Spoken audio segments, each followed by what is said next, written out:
Bonjour à tous. Alors ma situation elle est simple, enfin, elle est simple pour certains, elle est simple, pour moi elle est grave. Je suis expulsé.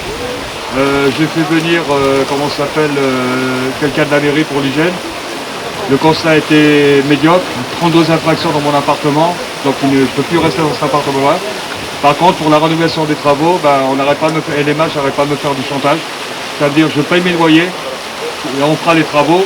Mais jusqu'à maintenant, voilà, il n'y a rien eu, et pourtant ils ont eu tous les recours inimaginables, et les matchs, mais la sourde oreille. Donc voilà, donc moi j'attends pour l'instant. Heureusement qu'il y a des associations qui m'aident un peu, comme la PU et autres. Et voilà, j'attends, j'ai plus qu'attendre. Seulement, ma peur à moi, c'est de me retrouver à 63 ans à la rue, quoi. Je fais comment après? Voilà. C'est le remerciement des NMH pour soi-disant des logements sociaux, or que c'est des taudis. Bonjour, pour vous dire que le collectif LHA Saint-Sauveur co-organise à Lille la journée européenne du 27 mars pour dénoncer le déni des pouvoirs publics locaux concernant une double réalité.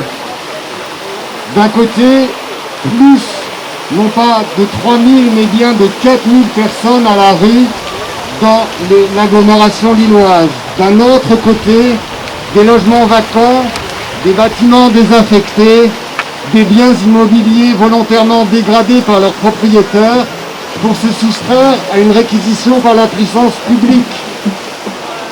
Aujourd'hui, en plein centre-ville, à 200 mètres de la place de la République, à 100 mètres du beffroi de l'hôtel de ville, s'expose aux yeux des habitantes et habitants de Lille la violence de ce déni de façon emblématique.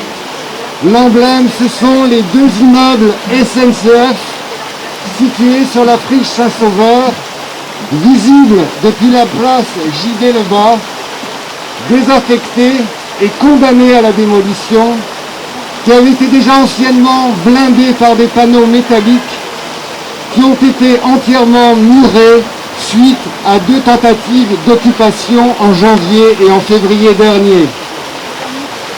Du métal pour blinder, par-dessus des parpaings pour emmurer, au-dessus des caméras technologie high-tech pour surveiller des accès blindés et murés. Aujourd'hui, nous dénonçons le violent déni de la ville de Lille qui, en plein gouffre de crise sociale, va jusqu'à encourager un propriétaire semi-public, la SNCF, à saccager son patrimoine au lieu de l'exhorter à contribuer à l'hébergement des personnes sans abri dans des bâtiments pourtant réputés parfaitement salubres. Si je prends la parole aujourd'hui, c'est parce que des dizaines de mineurs isolés en recours dorment dans les rues de Lille et personne ne se saisit de ce problème. Nous demandons l'ouverture d'un centre d'accueil où ces mineurs pourront, le temps de leur démarche, être hébergés et respectés.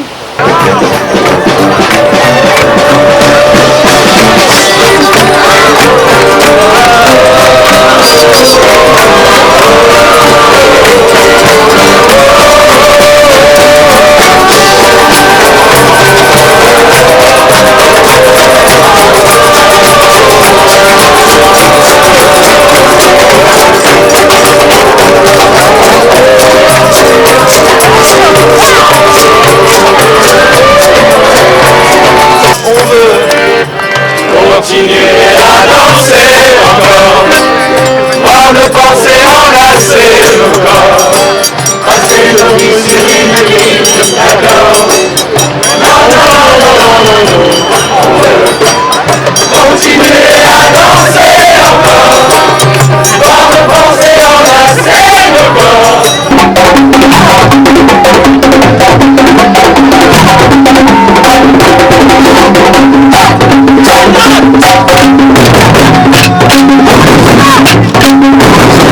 Alors avant de commencer, c'est une période délicate pour tout le monde.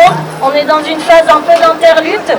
Et là, il y a une manif derrière vous qui est droit au logement. Et là, ils vont partir en cortège.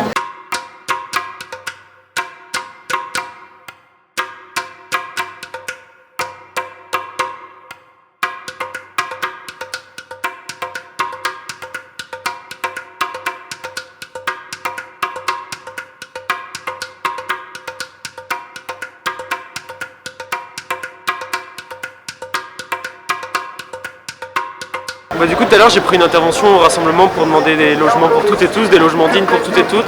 Et j'ai essayé d'appuyer un petit peu sur les problématiques étudiantes des logements Crous, parce qu'à Lille, et notamment à Villeneuve-d'Ascq, on a beaucoup de résidences du Crous qui sont dans un piteux état, et notamment une qui est un petit peu malheureusement tristement connue.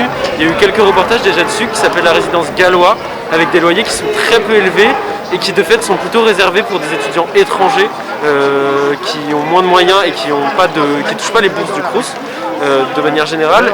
Du coup on se retrouve avec des logements, là en l'occurrence le Gallois c'est un logement qui est dans un état totalement pitoyable, donc il y a des cafards, les vitres elles sont cassées, les sanitaires communs ils sont toujours en piteux état, les machines à laver c'est pareil, il y a de l'humidité partout, parfois les plaques, quand il y en a dans les chambres, les plaques elles fonctionnent même plus, et on se retrouve avec des étudiants qui à cause du confinement se retrouvent enfermés dans des appartements qui sont totalement insalubres et absolument pas vivables, qui posent des problèmes pour leur santé physique déjà, parce qu'il y a des maladies qui se chopent avec l'humidité et compagnie, il y a aussi des cafards, il y a aussi des punaises de lit, mais aussi la santé mentale, parce que déjà qu'être enfermé dans son appartement de 8, 10, 12, 14 mètres carrés c'est horrible, mais alors enfermé dans un appartement insalubre de 8, 10, 12 mètres carrés, c'est tout simplement pas tenable. Et du coup nous ce qu'on demande c'est dans un premier temps la rénovation de ces logements de Crous. C'est ce qui va être fait à Lille parce qu'il y a 10 millions d'euros qui ont été débloqués, mais ils auraient dû être débloqués il y a 10 ans déjà, et c'est grâce à la mobilisation qu'ils se sont débloqués. Donc la rénovation de tous ces logements Crous, et aussi la construction de nouveaux logements Crous pour pouvoir loger plus d'étudiants avec des loyers faibles et dans des bonnes conditions surtout.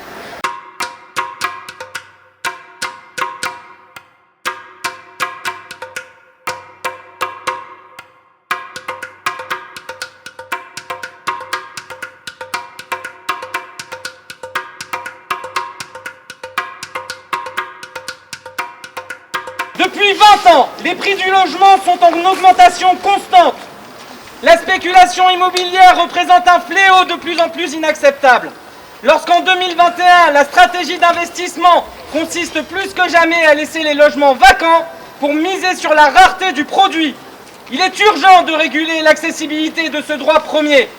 Des rapports de l'ONU soulignent pertinemment les ravages opérés depuis que le logement est devenu non plus seulement un bien d'usage, mais surtout un actif financier pour les grands investisseurs. La question du logement est loin de ne concerner que les plus démunis.